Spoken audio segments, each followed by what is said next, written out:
Hey, what's going on, everybody? Maybe I'm just connecting dots that don't need to be connected, but I think this makes sense. Let me try to explain this to you as simply as I can.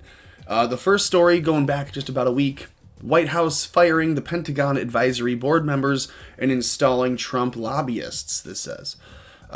Just be aware, if you didn't see this before, the White House had removed 9 members of the Pentagon's Defense Business Board on Friday. Defense business. It's like selling weapons, for instance.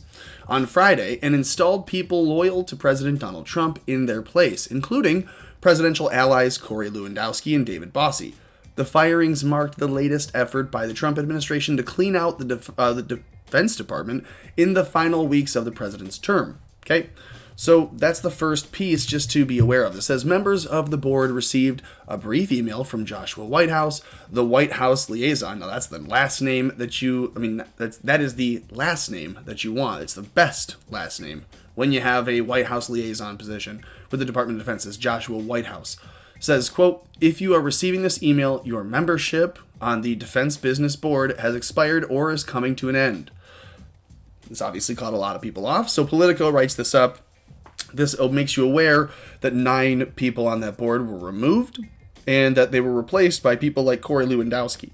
So we know Corey, we know that he's a good guy.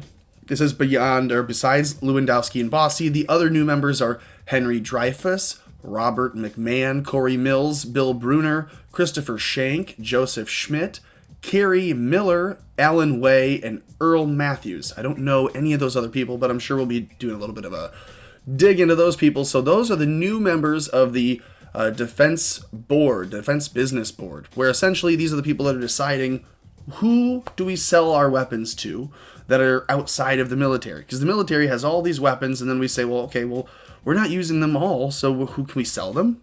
So that's what we do. We sell weapons, and this board decides who to sell them to.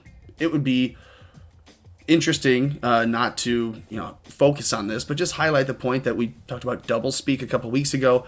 It's interesting that a board that determines who we sell weapons to is called the Defense Business Board, instead of what it really is like, killing business. That's what it is. It's like the War Business Board, but we don't want to call it that because then it wouldn't really be popular and it wouldn't exist. So instead they say it's the Defense Business Board. So Trump kneecapped it. That's what it is. Whenever Trump takes apart a panel, when he takes a committee, when he takes a group and he parts them out, he fires half of them or what have you, and replaces people, installs the loyalists, as they say.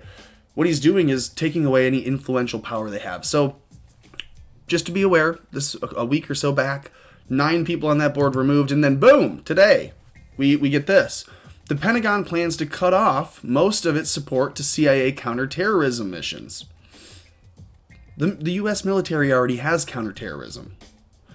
Why would the CIA need the military's support, which is just weapons, right? We're talking about weapons, technology, infrastructural use. So whenever the CIA needs something, they just borrow it from the military. Hey, we need some cruise missiles. Get them from the military.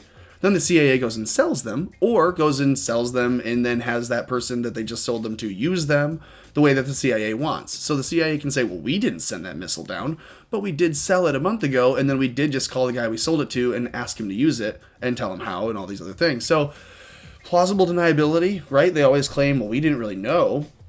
This says, in a surprising move, the Pentagon told the CIA that it plans to end the majority of the military support it provides to the agency's counterterrorism missions by January 5th, according to a former senior administrative intelligence official. Okay, so assuming that this is true, right? If this is true, then this says, acting Defense Secretary Christopher Miller sent the CIA director, Gina Haspel, an outlined decision, essentially sent a letter outlining the decision.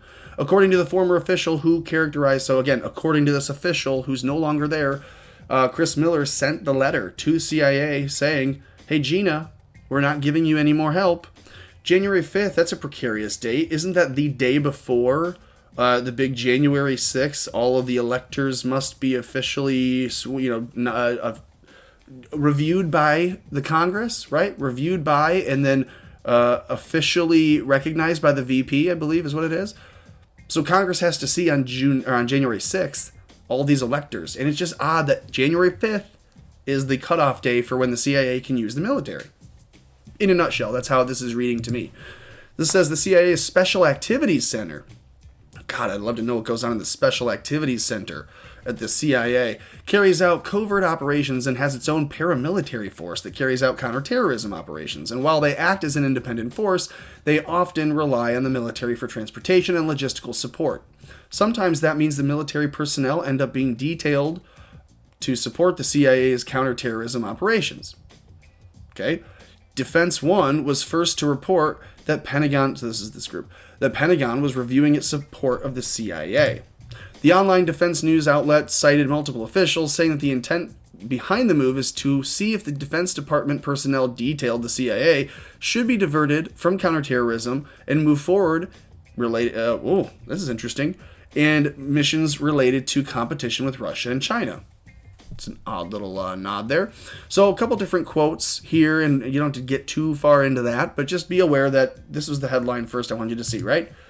We're stripping away anyone in the Pentagon who would be obstinate in this decision being made, though you don't know what the decision is when this happens. So all you see is, hey, these board members just got wiped out. Trump put in the people that are friendly with him.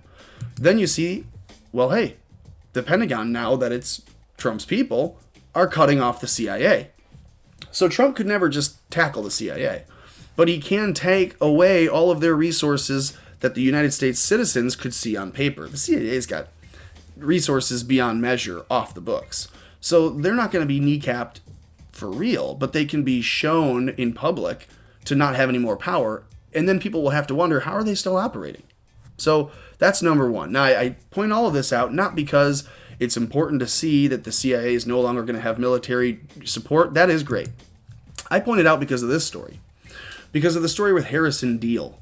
You know Harrison Deal. He's the guy who, as pictured here with Brian Kemp, he also dated Brian Kemp's daughter. He was an aide to Kelly Loeffler. He's deceased. And this is raising a lot of good questions because they said it was a minor car accident. This happened just a few days ago. This happened in between the board at the Pentagon being removed and replaced. They repealed and replaced something, thank goodness. So the Defense Business Board removed and replaced. Then Brian Kemp comes out and says, maybe we will do an audit. And then his daughter's boyfriend, age 20, in a minor accident that looks like this. This is the picture of the wreck. 3 cars blown up. Just a minor accident. They put a tarp over, in one of the other photos, they put a tarp over the car because there were still people in it. Okay, so can you understand where you see the CIA being removed of any military support because the support they're getting is untrackable, untraceable? We don't know where these missiles are being used, sent, where these bombs are being used and sent. Here's other pictures of car bombs.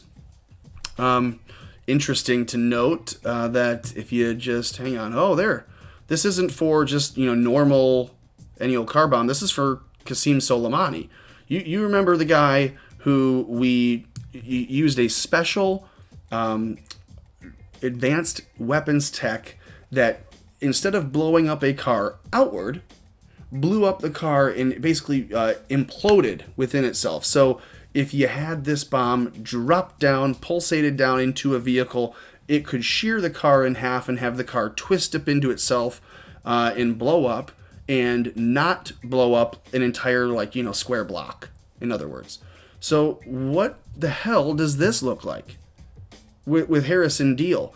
And it's strange timing that Twitter points out. It's strange timing that Harrison Deal gets in this car accident quickly after the governor, his girlfriend's father, discusses openly maybe having an audit in the state. He's been stonewalling Donald Trump. And then Brian Kemp says, well, maybe we could have an audit of this. And then boom! The girl's boyfriend is blown off the road. And then a couple days later, we see this. Hey, the Pentagon's no longer going to give the CIA military support. And you got to wonder why. Is it have anything to do with this stuff? Does it have anything to do with other innocent young men in their 20s and 30s who have been killed? I'm not going to name any sets, but you have to consider who else may be a victim of something like this and why Donald Trump would be replacing people on a board and then having that board the next week cut off the legs of the CIA publicly. So that is those, like I said before, those are the dots that I'm connecting. You tell me where I'm wrong in the comments below. Make sure that you like the video. We're going to fight the YouTube algorithm all the same by trying to just fight through it, and we're going to follow the rules that we can follow while we're here. But help us grow. Support the channel. You can subscribe. You can share this video. That helps. But otherwise, do everything else that you can do to keep America afloat.